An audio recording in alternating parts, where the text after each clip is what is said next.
लोकसभा चुनाव में खगड़िया जिले की अलौली विधानसभा सीट इस बार सिर्फ एक चुनावी मैदान नहीं बल्कि पासवान परिवार की राजनीतिक विरासत और वजूद की असली जंग बन चुकी है। यह सीट दशकों से पासवान परिवार की पारंपरिक और कर्मभूमि रही है। स्वर्गीय रामविलास पासवान ने 1969 में यहीं से अपनी राजनीतिक यात्रा की शुरुआत की थी। बाद में उनके छोटे भाई पशुपति कुमार पारस ने इस सीट का 7 बार प्रतिनिधित्व किया है, लेकिन 2010 के बाद समीकरण बदले और पासवान परिवार की पकड़ ढीली पड़ गई। अब एक बार फिर 2025 में परिवार अपनी पुरानी प्रतिष्ठा हासिल करने की तैयारी में है। इस बार इस लड़ाई को हवा दी है राष्ट्रीय लोक जनशक्ति पार्टी के सुप्रीमो पशुपति कुमार पारस ने। वह अपने बेटे यशराज पासवान को अलौली से चुनाव मैदान में उतारना चाहते हैं। यशराज महीनों से गांव-गांव घूम रहे हैं, लोगों से संवाद कर रहे हैं।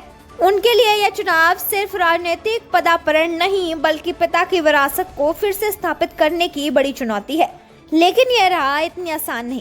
अलौली फिलहाल राष्ट्रीय जनता दल के कब्जे में है। वर्तमान विधायक रामवृक्ष सदा मुसहर समाज से आते हैं और महागठबंधन में समाज के एकमात्र विधायक हैं। इसलिए राजद के लिए यह सीट छोड़ना बिल्कुल आसान नहीं होगा।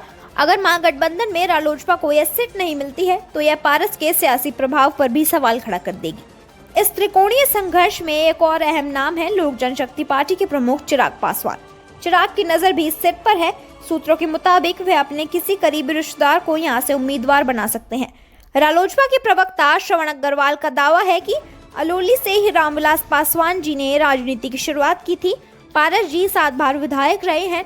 यह हमारी परंपरागत सीट है और हमें पूरा भरोसा है कि यह सीट हमारी ही पार्टी जीतेगी। दूसरी तरफ लोजपा के जिलाध्यक्ष मनीष कुमार का कहना है कि अलौली और खगड़िया दोनों सीटों पर उनका दावा है। अलौली की यह जंग महज 2 दलों या प्रत्याशियों के बीच नहीं है, यह एक ही परिवार के भीतर विरासत बनाम वजूद की लड़ाई है। ये चुनाव पासवान परिवार के राजनीतिक भविष्य और पारिवारिक सम्मान दोनों की अग्नि परीक्षा हो सकती है। खगड़िया जिले से 6 नवंबर को प्रथम चरण में मतदान होना है और इस बार अलौली का नतीजा बिहार की राजनीति में कई नई समीकरण तय कर सकता है।